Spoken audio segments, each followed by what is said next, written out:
황금도시 엘도라도는 실제했을까? 안녕하세요. 미스테리함 채널에 오신 것을 진심으로 환영합니다. 오늘의 영상은 아즈텍 문명의 황금도시 엘도라도는 실제했을까? 라는 주제로 영상을 준비하였으니 재미있고 유익한 시간 되시길 바라며 바로 시작하겠습니다.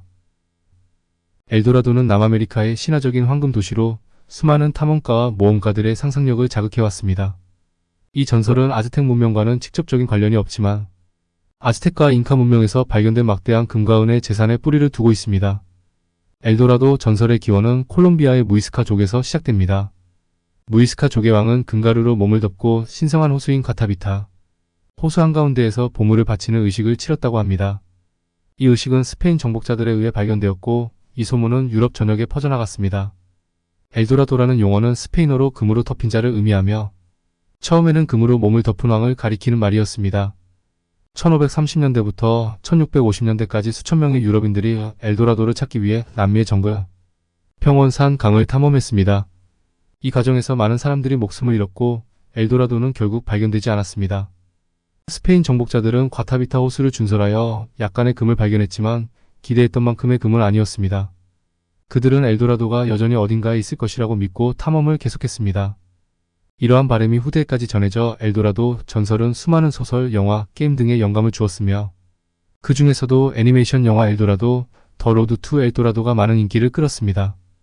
애니메이션 영화 엘도라도는 2000년에 개봉한 드림웍스 애니메이션 영화입니다. 이 영화는 두 사기꾼 친구인 툴리오와 미겔의 모험을 그립니다. 1519년 스페인 툴리오와 미겔은 도박판에서 전설의 황금도시 엘도라도로 가는 지도를 얻게 됩니다. 이들은 엘도라도를 찾아 떠나기로 결심하지만 순시병에게 쫓기다가 출항 준비 중이던 배에 몰래 탑승하게 됩니다. 배에서 탈출한 후 그들은 결국 엘도라도에 도착하게 되고 그곳에서 다양한 모험을 겪게 됩니다. 이 영화는 엘튼 존이 작업한 OST로도 유명하며 그의 음악은 두 주인공의 모험을 더욱 실감나게 표현해줍니다. 영화는 유머와 감동을 적절히 섞어 어린이와 어른 모두에게 즐거움을 선사합니다. 엘도라도의 전설과 두 주인공의 우정, 그리고 그들이 겪는 모험을 통해 관객들은 황금도시의 신비와 매력을 느낄 수 있습니다. 엘도라도는 현실이든 아니든 그 자체로 많은 사람들에게 큰 영감을 주고 있습니다. 인류는 언제나 미지의 세계를 탐험하고 싶은 욕망을 가지고 있기 때문에 엘도라도 전설은 여전히 매력적인 이야기로 남아 있습니다. 엘도라도 전설은 인간의 탐욕과 모험 정신을 잘 보여주는 이야기입니다. 수많은 탐험가들이 황금을 찾아 나섰지만 그 과정에서 많은 원주민들이 희생되었습니다. 엘도라도는 황금이 땅과 인간의 헛된 욕망을 잘 표현하는 단어로 아직까지도 많은 사람들의 마음속에 꿈의 도시로 남아 있습니다. 이러한 꿈의 도시 엘도라도에 대하여 좀 더 자세히 소개해드리도록 하겠습니다. 8세기경 2000명의 이슬람 군대가 이베리아 반도를 다스리던 서고트 왕국을 멸망시키고 714년 동안 지금의 스페인과 포르투갈 대부분 지역을 지배하였습니다. 이슬람 군대는 700년 동안 통치하면서 기독교인들과 끊임없이 전쟁을 벌였고 이베리아 반도는 각종 왕조들이 난립하는 상황이었습니다. 700년이 지나면서 이슬람 교도의 힘은 쇠퇴하였고 이베리아 반도의 끝자락에 있던 그라나다 왕국만 남게 되었습니다. 마침내 그라나다 왕국이 점령되면서 아랍인들을 몰아내고 이 땅의 주인이 되었습니다. 카스티아 왕국의 공주로 태어난 이사벨 1세는 이웃나라 아라곤 왕국의 페르난도 왕자와 결혼하여 두 나라가 협공하여 이슬람을 몰아내고 스페인 통일의 기반을 마련하였습니다. 참고로 이사벨 1세는 아메리카를 탐험한 콜럼버스를 지원한 여왕으로 유명합니다. 1504년 53세로 세상을 떠나면서 이사벨과 페르난도 사이의 혈통에서 손자인 카르 5세가 스페인을 통치하면서 스페인 통일의 시대가 되었습니다. 이 전쟁 과정에서 스페인 왕조는 많은 자금을 지출하였습니다. 의외로 아랍 통치를 무너뜨리고 얻은 황금은 별로 없었습니다. 정복 과정에서 이슬람 교도로부터 빼앗은 땅은 해당 귀족이 가지는 조건이었기 때문에 카스티아 왕국은 전쟁으로 인해 재정난을 겪고 있었습니다. 이렇게 왕국은 재정난에 빠져들고 자연스럽게 식민지나 무역, 황금 등의 유혹에 약해져 있을 때 콜럼버스가 마르코 폴로가 기록한 지붕까지 황금으로 덮여 있다는 섬, 지팡을 찾겠다고 하여 카스티아 왕조의 이사벨 여왕의 지원과 지지를 얻어 출항하게 되었습니다. 그리하여 1492년에 남미의 에스파냐 섬에 도착할 수 있었습니다. 콜럼버스는 4번에 걸친 항해 중에 끊임없이 황금을 찾았지만 그의 꿈은 실현되지 않았고 결국 실망 속에 세상을 떠났습니다. 자신이 굳게 믿던 인도 땅에 도착했지만 15년이 지난 후에 그곳은 인도가 아니라 아메리카라는 것이 밝혀졌습니다. 인디언이라는 이름도 인도라는 착각에서 유래된 이름입니다. 신대륙을 향해 제2, 제3의 콜럼버스들이 군인, 도둑 광신자 등 다양한 사람들이 모여 대항해 선단을 꾸리기 시작했습니다. 1511년 에스파냐 왕실은 콜럼버스의 아들인 디에고 콜론 제독에게 식민지 개척 업무를 총괄하게 하였고, 디에고 벨라스케스는 쿠바 정복과 통치 임무를 맡아 300명의 쿠바 정복 원정대를 꾸려 쉽게 정복하였습니다. 이렇게 쿠바를 아메리카 정복의 발판으로 삼아 멕시코에 버티고 있는 아즈텍 제국과 한판을 준비하는 과정에서 3차 탐험대에 아즈텍을 무너뜨린 코르테스가 합류하게 되었고, 나중에는 코르테스가 원정 대장이 되었습니다. 코르테스는 상관인 쿠바 식민지 제독인 디에고 벨라스케스의 명령을 받아 1519년 2월 10일 600명의 스페인인과 300명의 안티아스 원주민 피레마에 신문의 대포를 실은 배와 함께 유카탄 탐험에 나섰습니다. 나중에 아즈텍 제국에 모략질당한 주변의 원주민들과 합세하여 인구 500만의 아즈텍 제국을 무너뜨리고 황금을 탈취하여 멕시코 지역을 식민지로 만들었습니다. 이때 스페인은 독일과 프랑스, 네덜란드 등을 포함하는 신성로마 제국으로 성장하였습니다.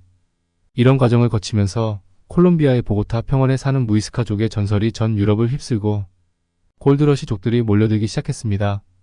소문은 꼬리에 꼬리를 물고 과장되었지만 일확천금의 기회를 찾아 아메리카로 몰려들었습니다. 멕시코 지역의 아즈텍 제국을 무너뜨린 후 얻은 황금은 스페인을 유럽의 최고 부자 나라로 만들었지만 더 많은 황금을 찾아 다음 희생자들을 찾고 있었습니다. 이렇게 구축된 황금 루트는 남미로 향하게 되어 유카탄 반도를 대규모 조사하는 원정대가 출항하게 되었고, 1533년 프란시스코 피사로가 페루와 에콰도르 지역의 쿠스코를 합병하여 잉카 제국을 멸망시켰습니다. 잉카 제국은 찬란한 고대 문명이었지만 황금의 도시는 아니었습니다. 약탈물로 금괴 6톤과 은괴 60톤을 얻었지만 스페인 왕조나 탐험가들의 야욕은 충족되지 않았습니다. 이런 시점에 유럽 탐험계에는 콜롬비아 보고타 고원지대에 사는 무이스카족의 기이한 의식이 소문처럼 퍼져나가 모두들 이곳을 찾으려고 혈안이 되어 있었습니다. 소문에 따르면 무이스카 부족은 새로 취임한 족장이 온몸에 금가루를 바르고 신성한 의식을 치르는데, 의식이 끝나면 신성한 호수에 들어가 몸을 씻고 부족민들은 호수로 가서 금과 온갖 보석들을 던진다는 종교 의식이 있었습니다. 이렇게 무이스카 족장을 스페인어로 엘라도라라고 불렀는데, 이는 금가루를 칠한 인간을 뜻하는 스페인어로 나중에는 황금의 나라라는 의미로 사용되었습니다. 그 호수는 콜롬비아의 보고타 고원지대에 있는 구아타비타 호수로 초기에는 아무도 호수의 위치를 알지 못했고 아마존 상류 정도로 추정하였다고 합니다. 이 호수는 해발 700m사와 산스호산 화구에 생긴 호수입니다. 잉카 문명을 멸망시킨 피사로는 1541년 탐험대를 조직해 안데스 산맥을 넘어 현재 에콰도르 동부 지방까지 조사하도록 명령하였습니다. 그 외에도 영국 탐험대와 네덜란드, 프랑스 탐험대가 있었으나 모두 황금의 도시를 찾는 데는 실패하였습니다. 이 호수 바닥에 황금 봉헌물이 가득할 것이라는 기대 속에 1898년 과타비타 호수의 물을 모두 빼내는 일이 벌어졌고, 호수 바닥을 샅샅이 뒤졌지만 진흙에 뒤엉킨 황금 장신구 몇 개만 겨우 발견될 뿐이었습니다. 20세기 초 황금 뗏목이 발견되었지만 유럽으로 옮겨지는 도중 독일 브레멘 항구 근처 창고의 화재로 불타 없어지고 말았습니다. 이후 고고학자와 여러 전문가들로 구성된 다양한 조사단이 꾸려졌지만 어느 누구도 엘도라도의 실체에 접근하지 못했습니다. 1969년 무이스카 뗏목이 발견되면서 그 실체가 세상에 알려지게 되었고, 발견된 각종 유물들이 스페인 연대기에 기록된 내용들과 동일한 형태를 띠고 있었기에 엘도라도가 실제로 존재했음을 증명하였습니다. 하지만 콜롬비아 정부는 과타비타 호수를 자연공원으로 지정해 엘도라도는 전설로 남게 되었습니다. 지금의 콜롬비아 보고타 평원에 사는 무이스카족은 약 30만 명으로 멕시코의 아즈텍 문명과 페루의 잉카 문명, 그리고 콜롬비아의 세 번째 문명이지만 금이 다른 문명보다 더 많은 것도 아니고 인간의 야욕으로 멸망을 겪은 또 하나의 문명이 된 경우입니다. 이후 아마존 강이 발견되었는데 1541년 2월에 잉카 문명을 멸망시킨 피사로의 동생 곤살로 피사로를 대장으로 하는 탐험대가 출발하였습니다. 안데스 산맥을 넘어 몇 달 동안 밀림을 헤매다가 아마존강 상류의 한갈래인 지금의 나포강에 도달했습니다. 곤살로 피사로는 믿을만한 부하를 시켜 선발대로 숲속을 살피게 했는데, 선발대 대장인 오레아나는 대원 10명을 데리고 강을 따라가던 어느 날 원주민들의 공격을 받았고 화살을 쏘는 사람들이 모두 여자라는 것을 알았습니다. 오레아나는 1542년 8월에 마침내 대서양으로 빠져나와서 강 이름을 그리스 신화 속 아마존 부족과 같다고 생각하여 아마존 강이라고 불렀습니다. 1545년 5월 오레아나는 두 번째 아마존강 탐험에 나섰지만 아마존강 어귀에서 죽었다고 합니다. 이렇게 아마존강은 유럽의 스페인에 먼저 알려졌습니다. 엘도라도는 황금이 땅과 인간의 헛된 욕망이나 야욕을 잘 표현하는 단어입니다. 이 과정에서 수많은 인디언들이 세상을 떠났습니다. 과연 인간의 욕심의 끝은 어디일까요? 황금을 얻기 위한 수많은 원주민들의 죽음은 누구에게 보상받을 수 있을까요? 영화로도 만들어졌던 황금의 도시 엘도라도는 아직 명확하게 밝혀진 곳은 없지만 정말로 남겨진 흔적처럼 황금으로 산을 덮을 수 있을 만큼의 황금 도시일까요? 지금 시대는 잔디밭에서 바늘도 찾아낸다는 시대가 아닌가요? 그렇다면 번쩍번쩍할 황금 도시를 아직도 못 찾는단 말인가요? 언젠가 그 진실이 밝혀지겠지만 아직까지는 누구나의 마음속에 간직되어 꿈의 도시 황금의 도시를 꿈꿔보고 싶습니다. 오늘의 영상을 어떻게 보셨는지요? 좀 더 다양하고 재미있는 또 다른 영상을 준비하기 위한 좋아요, 구독 부탁드리며 지금까지 미스테리함이었습니다. 감사합니다.